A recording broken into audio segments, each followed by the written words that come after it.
పహల్గాం ఉగ్రదాడి నేపథ్యంలో భారత ప్రభుత్వం చేపట్టిన ఆపరేషన్ సింధూర్ గురించి మనందరికీ తెలిసిందే. త్రివిధ దళాలు అత్యంత సమన్వయంతో నిర్వహించిన ఆపరేషన్ సింధూర్ కోసం తమ అమ్ముల పొదిలో ఉన్న అత్యాధునిక ఆయుధాలను బయటకు తీసింది. ఆపరేషన్ సింధూర్లో ఆత్మాహుతి డ్రోన్లు, స్కౌల్స్ క్షిపణులు, హ్యామర్ బాంబులను వాడినట్లు ప్రాథమిక సమాచారం ఆధారంగా తెలుస్తోంది. ఆత్మనిర్భర్ భారత్ లో భాగంగా మనం Akash, BrahMos, drones, anti radar వ్యవస్థలు, ఎలక్ట్రానిక్ యుద్ధ పరికరాలు సొంతంగా తయారు చేసుకుని వాటితో శత్రువుల్ని దెబ్బతీశాం. ఆకాశ్ విజయవంతంగా శత్రు స్థావరాలను ఎలా చిత్తు చేసిందో మనందరం చూశాం.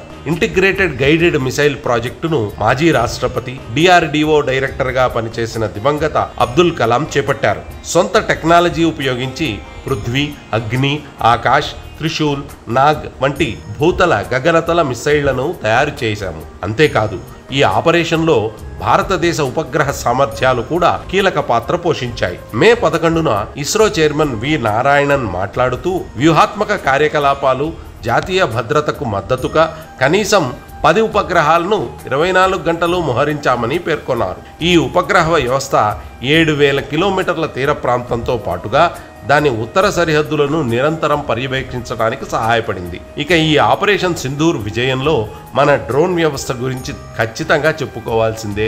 550కి పైగా కంపెనీలు, 5,500 మంది డ్రోన్ పైలట్లకు ప్రాతినిధ్యం వహిస్తున్న drone federation of India drone counter drone టెక్నాలజీల స్వదేశీ అభివృద్ధి, తయారీని విస్తరణ ప్రోత్సహించడంలో కీలక పాత్ర పోషించింది.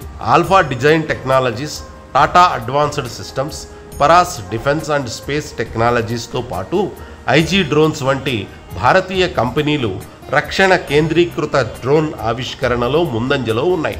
మేక్ ఇన్ ఇండియా చొరవ కింద భారతదేశం విస్తృతంగా రక్షణ రంగంలో కొత్త ఉత్పత్తులను ఎప్పటికప్పుడు తయారు చేస్తూనే ఉంది.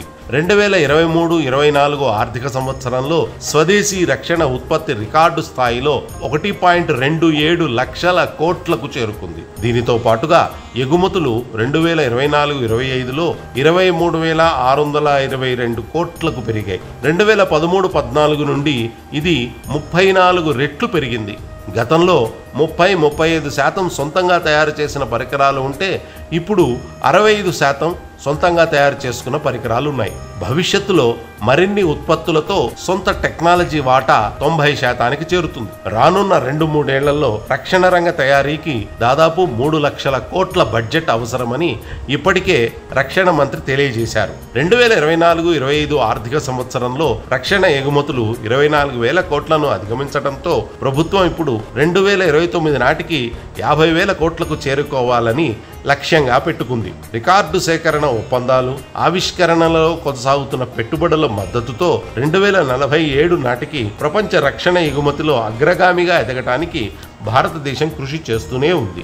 ఇది ఇలాగే కొనసాగితే భవిష్యత్తులో భారత్ స్వదేశీ టెక్నాలజీలో పూర్తి స్థాయి స్వయం సమృద్ధి సాధిస్తుంది. యుద్ధతంత్రంలో మరింత కొత్త సాంకేతికత, నూతన ఆవిష్కరణలు, ప్రయోగాలు పెరిగే అవకాశాలున్నాయి.